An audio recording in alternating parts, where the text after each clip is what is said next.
मज़ीद वीडियोज़ के लिए हमारे यूट्यूब चैनल को सब्सक्राइब करें। शुक्रिया।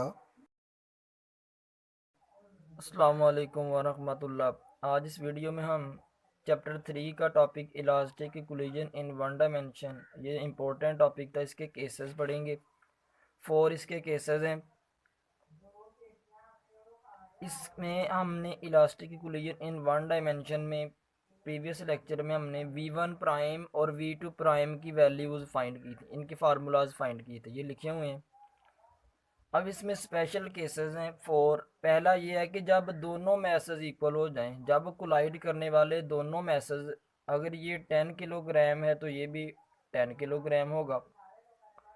फिर क्या होगा, v1 प्राइम जब दोनों मैसेज इक्वल हों, हमने ये वाली condition m1 is equal to m2, इस इक्वेशन में ये पुट m जिधर जिधर m1 है उसकी जगह m2 पुट करते जाएंगे, जिधर जिधर m1 है m2 पुट करते जाएंगे, m1 है m2 पुट करते जाएंगे।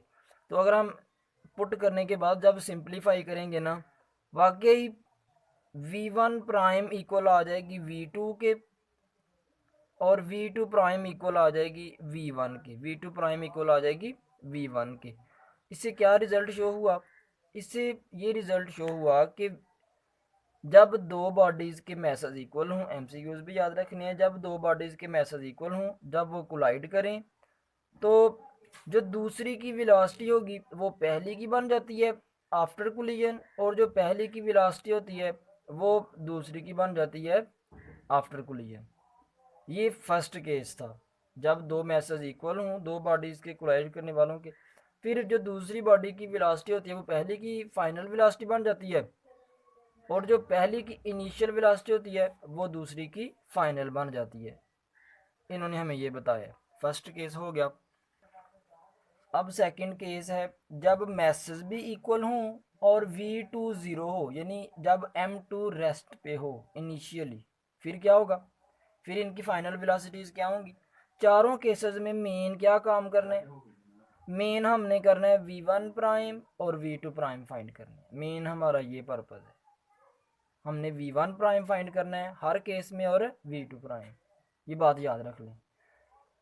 तो जब ये वैल्यूज हमने इधर पुट की, v2 की जगह पे ज़ीरो, इधर ज़ीरो आ गया, m1 की जगह पे m2 पुट करना है, m1 की जगह पे m2 पुट करेंगे, ये प्लस माइनस कट हो जाएंगे, zero v1 prime overall zero आ जाएगी। जब ये सारी वैल्यूज इधर पुट करेंगे, आंसर आएगा v2 prime is equal to v1। ये आप खुद भी सॉल्व कर सकते हैं। अब इससे क्या हमें रिजल्ट शो हो रहा है, क्या एमसीक्यूज वाजे हो रहे हैं, जब दो बॉडीज के मैसेज इक्वल हों और एक बॉडी रेस्ट में, दूसरी बॉडी रेस्ट में हो बिफोर कोलिजन, आफ्टर कोलिजन क्या होता है, जो पहली मूव कर रही थी वो रेस्ट में आ जाती है, और पहली वाली की वेलोसिटी दूसरी वाली की बन जाती है, v2 प्राइम किसके इक्वल आ जाएगी, v1 के इक्वल आ जाएगी। क्या है सेकंड केस, जब दो बॉडीज के मैसेज इक्वल हों और एक बॉडी v2, एक बॉडी रेस्ट में हो, v2 ज़ीरो हो, ऑफ बिफोर कोलिजन ये केस था। आफ्टर कोलिजन क्या हो जाता है, जो पहले रेस्ट में थी, आफ्टर आफ्टर कोलिजन वो मूव करना शुरू कर देगी, और जो मूव कर रही थी वो रेस्ट में आ जाएगी। ये हमारा केस था सेकंड। अब थर्ड केस है, when a light body collides with a massive body at rest. Third case में लाइट बॉडी, एक हल्की बॉडी है, वो कोलाइड कर रही है मैसिव बॉडी के साथ, और मैसिव बॉडी ऑलरेडी रेस्ट में है। ये हमारा थर्ड केस है, यानी इसमें मैसिव बॉडी रेस्ट में, v2 ज़ीरो, और m2 मैसिव बॉडी है, m2 बहुत बड़ा है m1 से, तो फिर m2 के मुकाबले में m1 बहुत छोटा है, हमने m1 को ज़ीरो सपोज कर लिया। अब ये दोनों वैल्यूज़ v2 की जगह पे ज़ीरो और m1 की जगह पे ज़ीरो, ये हमने वैल्यूज़ v1 प्राइम और v2 प्राइम में पुट की, आपने भी कर लेनी है पुट।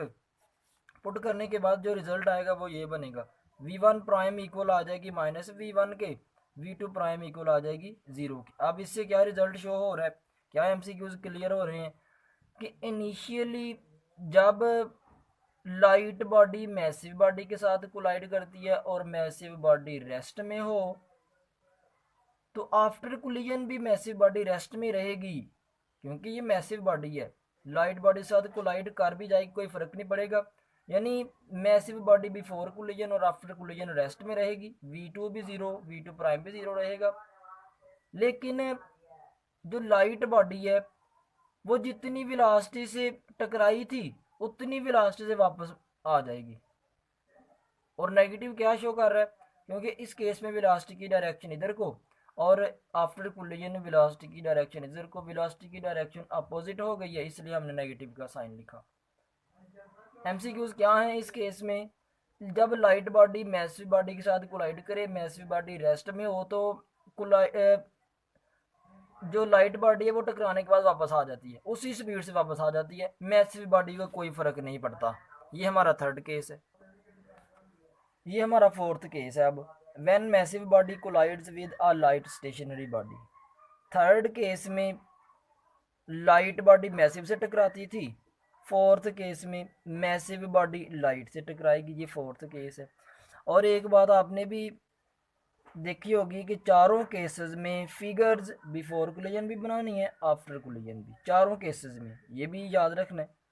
और चारों केसेस में हमने क्या फाइंड करना है, v1 प्राइम और v2 प्राइम, ये दो चीज़ें मेन है इन केसेस में।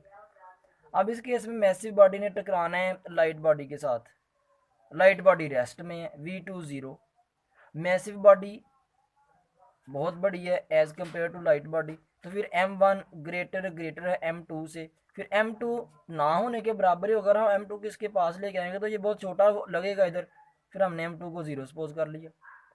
अब ये वाली वैल्यूज v2 की जगह पे जीरो, m2 की जगह पे जीरो, हमने v1 प्राइम और v2 प्राइम में पुट किए। पुट करने के बाद जो आंसर आया, अब ये वाली वैल्यूज इधर पुट करने के बाद जो रिजल्ट निकला वो ये निकला कि v1 prime approximately equal to v1। Massive body की वेलोसिटी v1 थी, जब ये इसके साथ टकराई फिर भी ये उतनी ही वेलोसिटी से इधर को ही मूव करती रहेगी। एमसीक्यूज है कि जब मैसिव बॉडी लाइट बॉडी से टकराए तो बिफोर और आफ्टर कोलिजन उसकी वेलोसिटी चेंज नहीं होती, एक एमसीक्यूज। दूसरे नंबर पे जब मैसिव बॉडी लाइट बॉडी से टकराए और लाइट बॉडी रेस्ट में हो, तो जो लाइट बॉडी है वो आगे को कितनी वेलोसिटी से मूव करेगी, वो मैसिव बॉडी की इनिशियल वेलोसिटी का दुगना। ये लाइट बॉडी जब ये इसके साथ हिट हुई तो ये कितनी वेलोसिटी से मूव करेगी, ये वाली बॉडी कितनी वेलोसिटी से मूव करेगी, ये v1 यानी m1 की इनिशियल वेलोसिटी का दुगना ये मूव तेजी से मूव करेगी। तो ये था हमारा फोर्थ केस। थर्ड और फोर्थ केस दोनों इक्वल हैं, फर्स्ट और टू केस दोनों सिमिलर हैं, इस तरह भी आप याद रख सकते हैं। फर्स्ट टू केसेस में मैसेज सिमिलर थे और थर्ड फोर्थ केस में मैसेज डिफरेंट थे, एक लाइट बॉडी थी एक मैसिव बॉडी थी। तो इस तरह भी आप इन केसेस में डिस्टिंग्विश कर सकते हैं स्टूडेंट्स याद रखने के लिए। यह था आज का टॉपिक। अल्लाह हाफिज़।